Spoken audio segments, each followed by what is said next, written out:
Okay, in this section, we're going to be covering operant conditioning. Operant conditioning is probably the more commonly utilized method for training animals or training children even to do different things. As you're going to find out, we as humans use operant conditioning to change the behavior of people around us all the time. As a teacher, I am conditioning your behavior through operant learning or operant conditioning by giving you your grades, whether it's positive or negative grade, by punishing you, sending you for referrals, or giving you praise. Your parents have done this in your entire life by giving you a cookie, giving you praise, giving you a hug. And you're going to find out about all these really interesting things as we go through this section. So, operant conditioning is based off the work of this man named B.F. Skinner. His first name's like Buford or something, I don't know. He went by B.F. Skinner.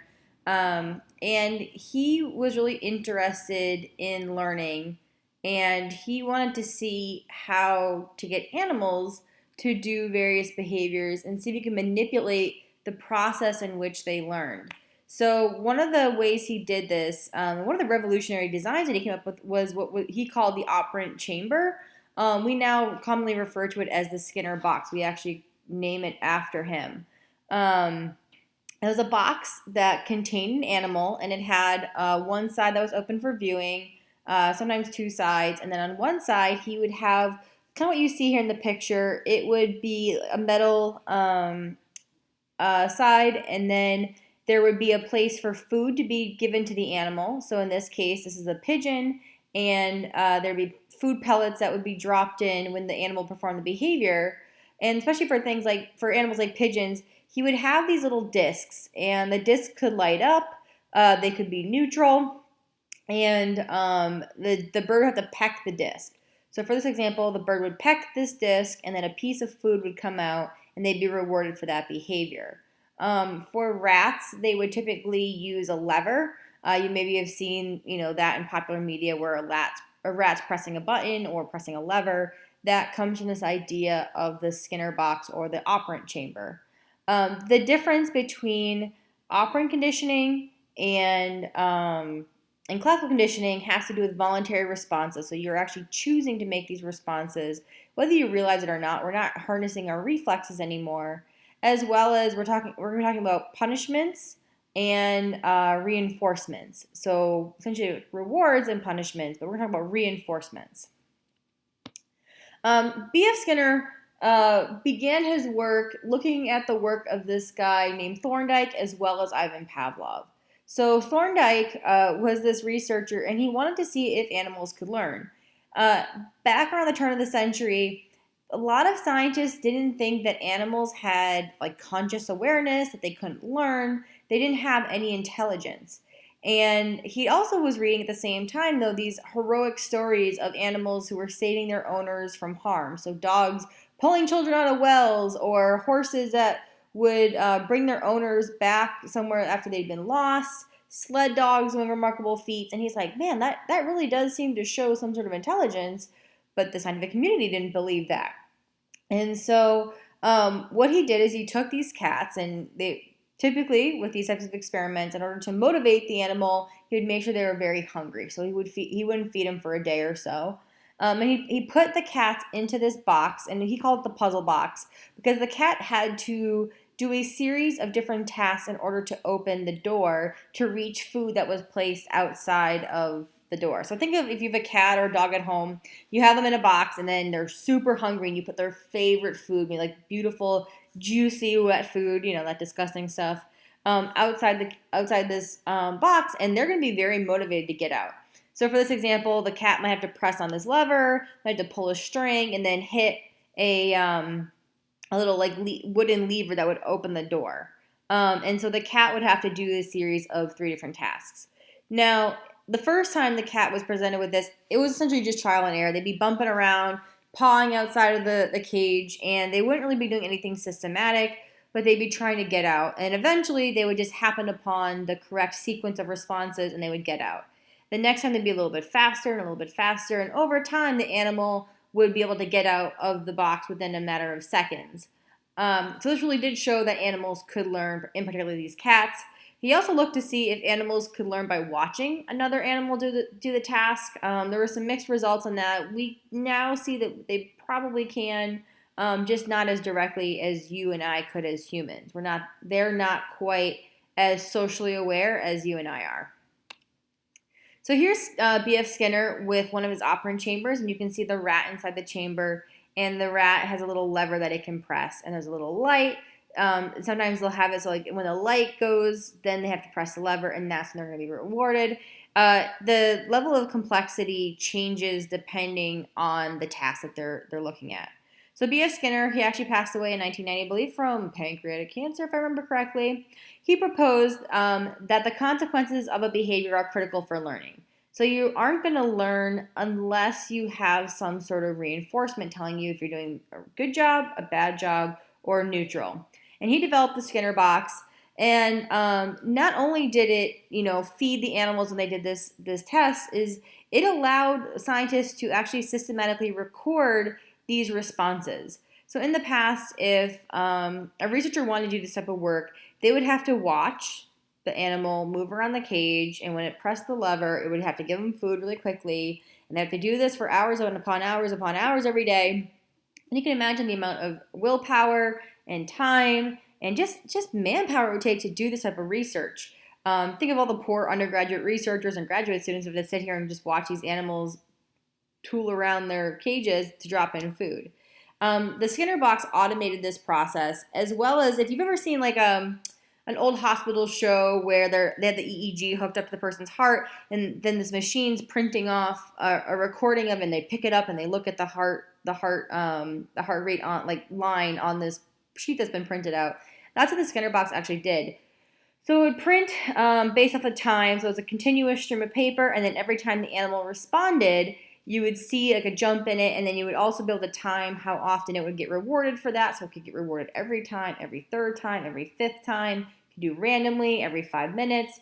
And the reinforcements could be scheduled by this machine, and it essentially automated this whole system, making it much easier for this research to be conducted on a large scale instead of, poor students having to do this. Now, I'm going to keep over here for just a second. So as you can imagine, if you put a rat in a box and you're asking it to press a lever, rats don't necessarily walk up to the side of a cage and see a lever and go, I'm going to press that, and just do that behavior. That's not something that's like a natural thing in their environment. Through exploration, they might hit it, but it's not something that they're going to know to go do. It's not like you walking up to the front of the door and pressing a doorbell. You've been trained to do that throughout childhood and plenty of Halloweens. It isn't something that rats are going to do on their own. So in order to get rats to kind of hurry up and do this behavior, Skinner was a scientist after all, and he was getting a little impatient that his animals weren't responding quick enough.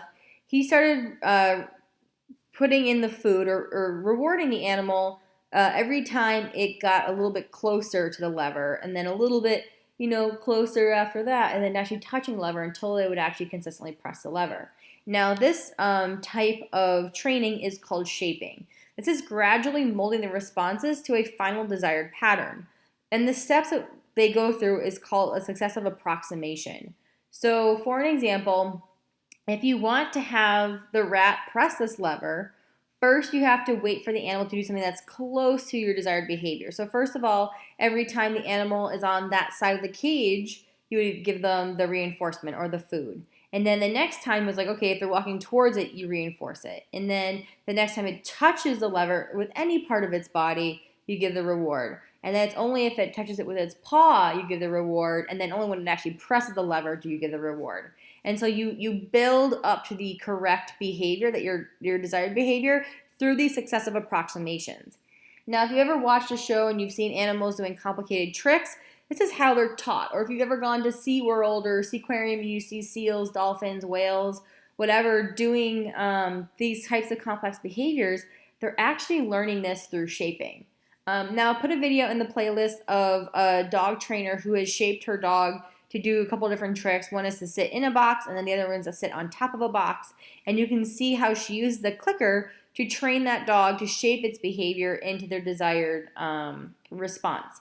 So it's pretty cool. Check that out. If you have animals at home, you can do it in class. I'm going to shape one of your behaviors. It's kind of like playing hot and cold, but without the cold. So you're only giving hot reinforcements. So every time, if you're playing like hide and go seek or whatever, and you're playing hot and cold looking for something, every time you get a little bit closer, you give the getting warmer, getting warmer, getting warmer kind of idea. That's shaping the behavior. Now, animals aren't going to understand hot versus cold, so you have to just do the you're getting warmer kind of response until you get that desired behavior. We do this with children all the time in our natural environment.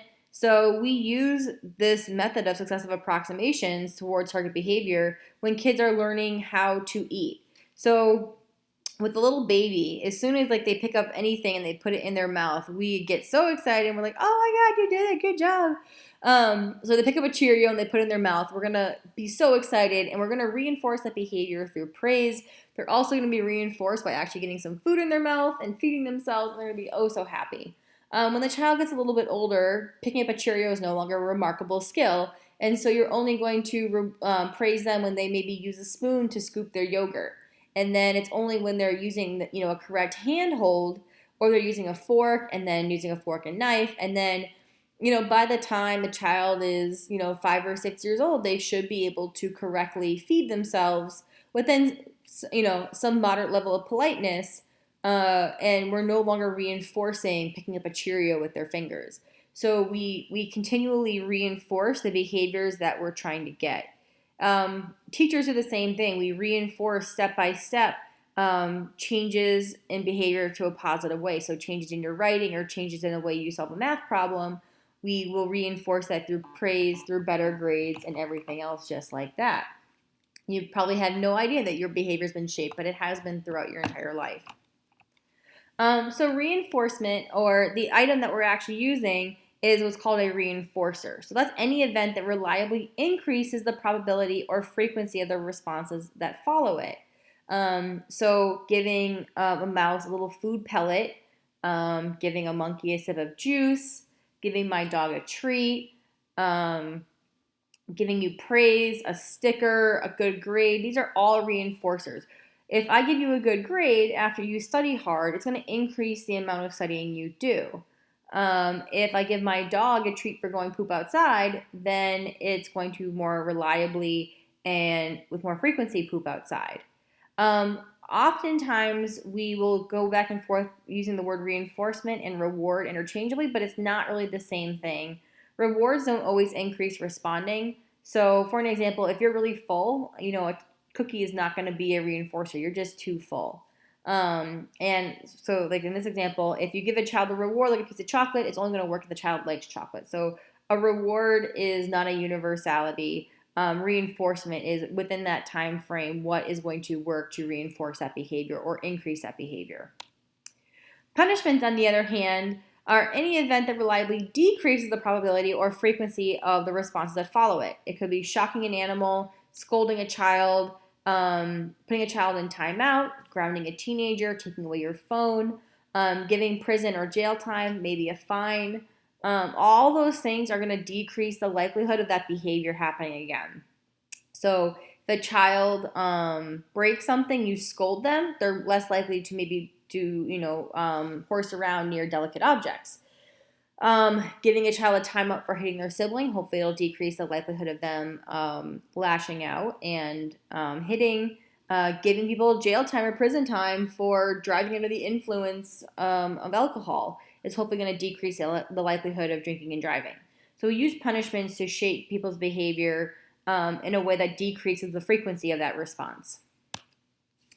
Now, when we're talking about reinforcements and punishments, we talk about it in the sense of being positive or negative. So a positive reinforcement adds something to that person's environment versus negative reinforcement removes something from that person's environment. It has nothing to do with how it feels, whether it feels good or bad. It has to do with addition or subtraction of some stimulus in that person's environment. So a positive reinforcement, for an example, would be giving a child a sticker for being good at the dentist.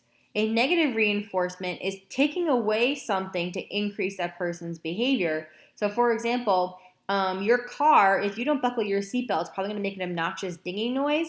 So it is increasing the likelihood of you buckling your seatbelt by removing that annoying noise.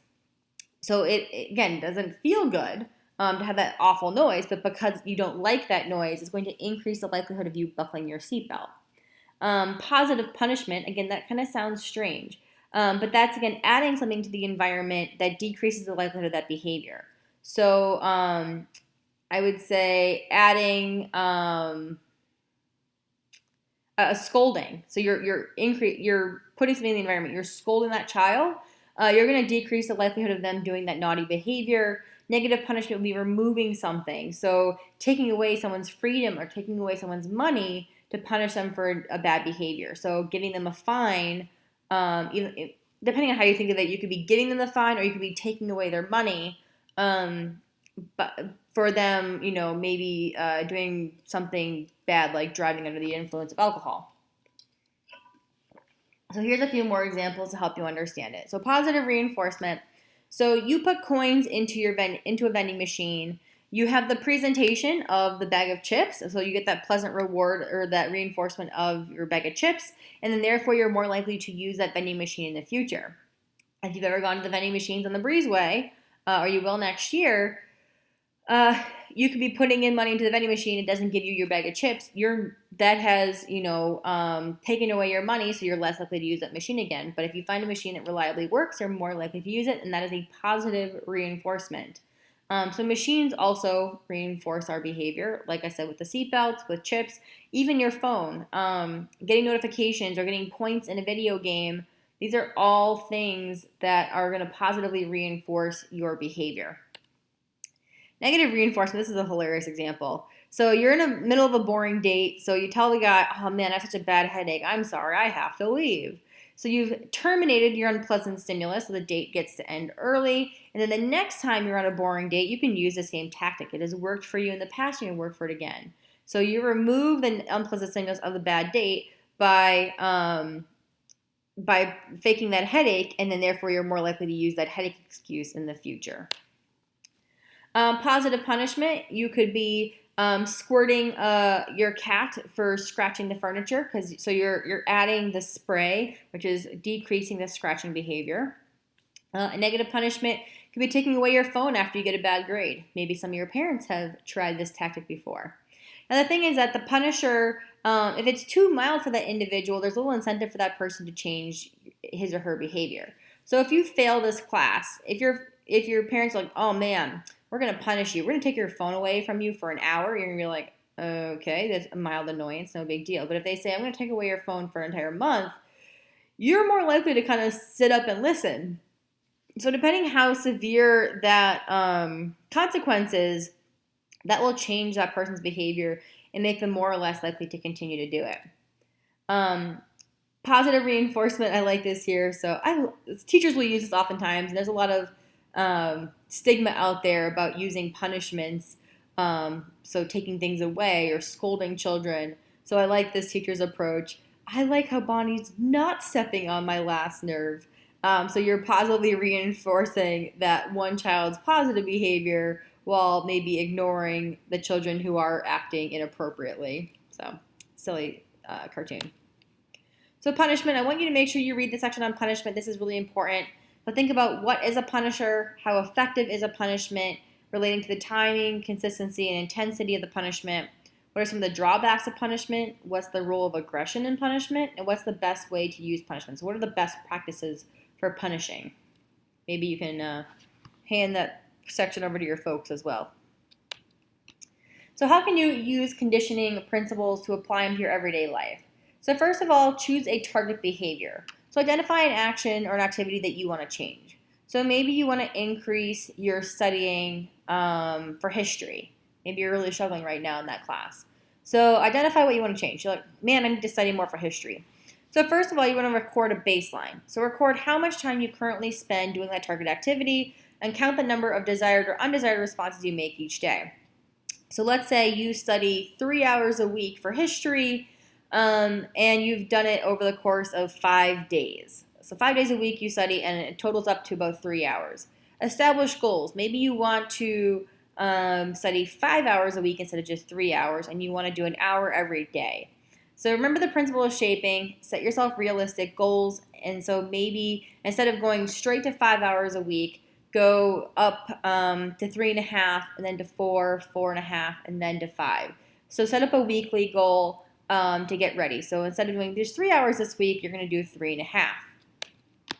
Then you can choose reinforcers. So if you meet your daily goal, reward yourself in some way. Daily rewards could be watching TV, eating a candy bar, socializing with your friends, watching something on Netflix. Do something that you enjoy. And then also establish a larger weekly goal. So maybe you're going to let yourself go to a movie, go to dinner with your friends, go on a hike, do something fun over the weekend. Now then you have to record your progress, keep accurate records of the amount of time each day spent on your desired activity, and the number of times you make the desired response. So make sure you're keeping track of how long you're studying and what days. Then reward your success. If you meet your goal, yeah, you can collect your reward. But if you fall short, be honest with yourself and do not give yourself a reward. Do the same thing for the weekly goal. And then adjust your plan as you learn more about your behavior. Is adding half an hour a week successful for you? Is it easier to add a little bit more or maybe a little bit less? And then reinforce your attempts at self-management. Praise yourself. Give yourself those awesome rewards. Watch some Netflix and enjoy yourself. I like this. This is an example I found online. So it says, there's a girl at my school and she's really nice. And I remember sometime last year at one point, she would carry a clicker around and click it every time she had a happy thought or something good happened or she laughed, etc. It was always kind of cute how you just hear a little click every once in a while throughout class, and it always made me smile knowing that it was because something had made her feel happy. I don't know. And she said, another person says, she was training herself to be happy. Oh my God. Does it work? Imagine yourself slipping into a depression and you click a few times and your brain says, wait, this is the sound of happiness. I have to release serotonin. And then it says, oh, she Pavloved herself, the absolute mad woman. So it's a little technique. Maybe you want to try it on yourself. Interestingly enough, there's actually a wristband you can buy called the Pavlov that you can set up like a goal or like a behavior you want to stop doing, and it'll actually shock you. So if you're smoking, it'll shock you every time you're smoking. It's really kind of cool. Check it out. It's kind of a neat little idea online, but you are going to have to shock yourself. Now, when it comes to reinforcements, the schedule in which a person is reinforced will change how they behave or the animal. So there's different types. There's continuous, fixed interval, fixed ratio, and variable ratio. So continuous is a reinforcer follows every single response. So that's like every time the rat presses the lever, they're going to get the food reward. Or every single time you are kind to your mom, she lavishes you with praise and affection. Fixed interval is a response after a specific time period is then reinforced. So you put on a new face mask, you wait 15 minutes, and voila, a clean and fresh feeling face. So maybe every 5 minutes, the rat is reinforced no matter what else they're doing. Variable interval is a response after a varying period of time. So this could be every 5 minutes to every hour maybe. So you check and recheck Instagram to see the number of likes you get on your last pic. So checking doesn't affect how often the reinforcing likes arrive. Then we also have a fixed ratio. This is a fixed number of responses that must occur before reinforcement happens. So every time you go to your local ice cream place, you get a card, and then after 10 scoops, you get the 11th scoop for free. So for a rat, this would be every 10 times they press the lever, then they get the reward. And then a variable ratio is the varying number of responses that must occur before the reinforcement. So sometimes it has to be 3 presses, other times it has to be 10 presses, and it can vary. So for this example, actively scrolling Twitter, you hope to find something interesting or funny to amuse you. It may not happen every time. It may not happen on every scroll, but it's going to be variable of how often this actually makes you happy. Here's another little life hack. If you have to do something at the same time every day, give your cat a treat or a dog a treat every single time you need to do it. And if you forget, your animal certainly will not. They will always remind you when it is time to take that treat. So, cats may have influenced the production of this photo. All right, we are done with this section, and next up we're going to be talking about observational learning.